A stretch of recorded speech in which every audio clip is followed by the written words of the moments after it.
Город тысячи красок, так называют Алматы, культурную столицу и крупнейший город Казахстана. История этого мегаполиса уходит корнями в эпоху шелкового пути, утопающий в зелени, динамичный, живущий в ритме экономического пульса планеты. Этот город парадоксов вдохновляет каждого, кто попадает сюда. Устроившись уютно в объятиях гор, город-сад привлекает огромное количество туристов со всего света.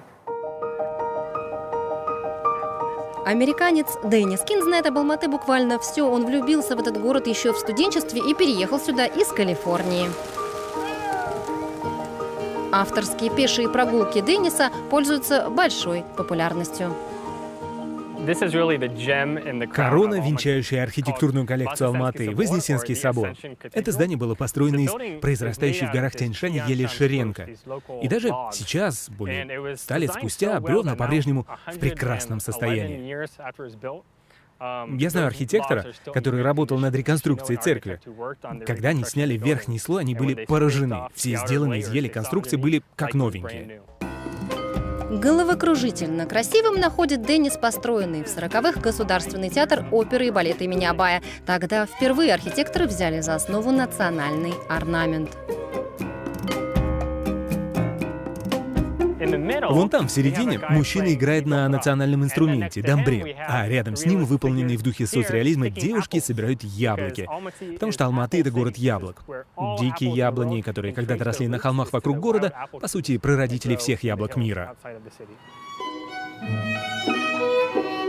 В интерьере театра тоже зашифрована своя история о древнем воине, который был найден в одном из курганов в районе Алматы. На нем были золотые облачения, и стали его называть «золотым человеком», и теперь он один из символов страны. Интерьер, который украшен элементами одежды золотого воина. Здесь также золотой барс, который является символом Алматы. Потому что снежный барс водится в наших горах Заилийского Алатау.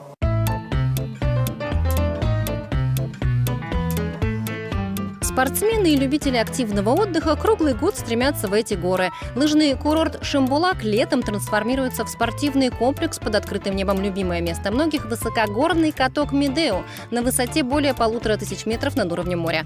Воздух кристально чистый, есть еще один плюс – до города рукой подать.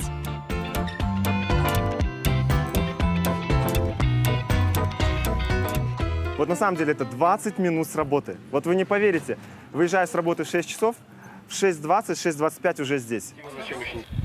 Горы всего в 15 километрах от суперсовременного города. Мечта любого режиссера, считает Канагат Мустафин. Он только что закончил в районе Медео съемки своей последней картины «Самая красивая».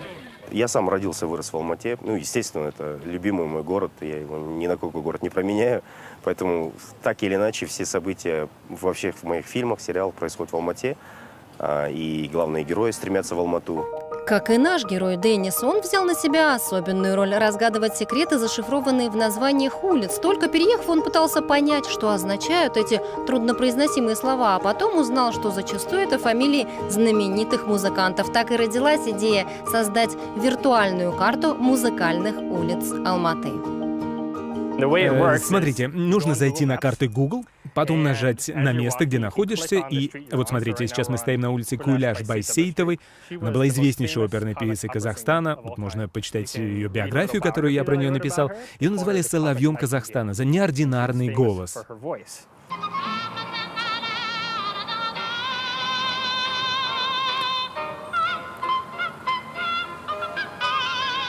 Здесь она поет и правда как соловей.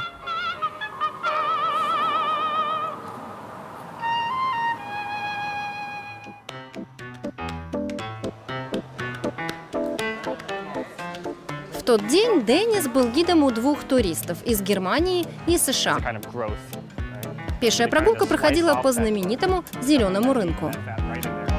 Построенное в 70-е здание – образчик советского конструктивизма, который вдохновляет и до сих пор. Среди посетителей были и молодые исследователи архитектуры. Они пришли сюда за пищей для ума. Эти 9 световых куполов, выполненные в виде пирамид, они, во-первых, наполняют пространство естественным светом. Здесь исключительно светло. А во-вторых, остекление. Окна могут поворачиваться для того, чтобы выпускать горячий воздух из павильона наружу. А вечером Денис пригласил нас в ресторан «Намат» в юрте. Мы отведали любимое блюдо казахов – бешбармак. Конина, тончайшее тесто и луковая подливка. Блюдо было особенно популярно у кочевников.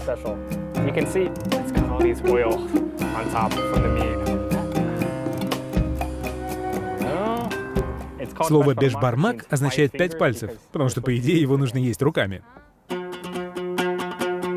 Ну а в конце прогулки нас ждал сюрприз – концерт на дамбре в исполнении одного из самых больших поклонников Алматы.